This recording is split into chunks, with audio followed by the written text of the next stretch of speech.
L'art de l'esprit créatif. Écrit et raconté par Libroteca. L'art de l'esprit créatif. Introduction. La pensée créative est la capacité de laisser son esprit créer des pensées souvent différentes et inhabituelles. La pensée créative évolue autour de l'idée de penser au-delà du champ d'application de la norme. Il s'agit d'être capable de penser différemment et d'être original dans son processus de réflexion.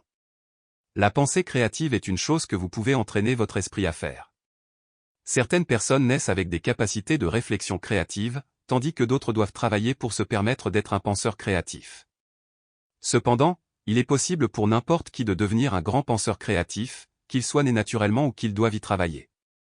Vous avez la clé pour adopter une pensée créative, et ce faisant, vous pourriez changer votre vie, vos pensées et votre monde, pour toujours.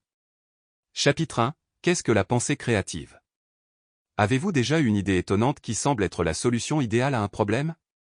Quelqu'un vous a-t-il déjà dit que vous êtes étonnant lorsque vous partagez une idée? Avez-vous déjà résolu un problème que personne d'autre ne pouvait résoudre? Si vous avez répondu oui à l'une de ces questions, alors vous savez probablement déjà ce qu'est la pensée créative. Penser, en général, est un processus. C'est naturel. Nous le faisons tous et ce n'est généralement pas quelque chose que nous passons beaucoup de temps à perfectionner. Cependant, dans certains cas, la capacité à être un penseur créatif est importante. La pensée créative consiste à être capable de trouver des idées et des pensées qui ne sont pas celles d'une personne ordinaire. La pensée créative peut être définie comme le fait de penser différemment, ce qui signifie penser au-delà de la norme. Un bon exemple de pensée créative consiste à trouver différentes idées sur la manière d'utiliser un produit commun. Le produit commun a déjà une ou plusieurs utilisations identifiables. Toutefois, il existe probablement d'autres façons d'utiliser le produit. La pensée créative aiderait une personne à définir d'autres moyens d'obtenir une utilisation pour le produit commun. La pensée créative peut faire appel à de nombreuses techniques. Il faut également certaines compétences pour être un penseur créatif. La pensée créative est souvent quelque chose que les gens doivent s'efforcer d'obtenir parce qu'elle n'est généralement pas une seconde nature. Lorsqu'une personne développe ses capacités de réflexion créative, elle se rend compte qu'elle peut trouver des idées rapidement.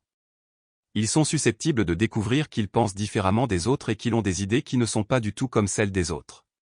Il est probable qu'ils commencent par les réponses peu évidentes aux questions plutôt que de sauter aux solutions évidentes.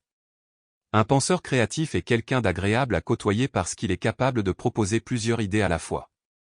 Il n'abandonnera pas facilement et contribuera grandement à la résolution des problèmes. Chapitre 2. Quels sont les avantages de la pensée créative? La pensée créative présente de nombreux avantages. C'est une grande compétence qui peut vraiment vous valoriser. Sample complete. Ready to continue?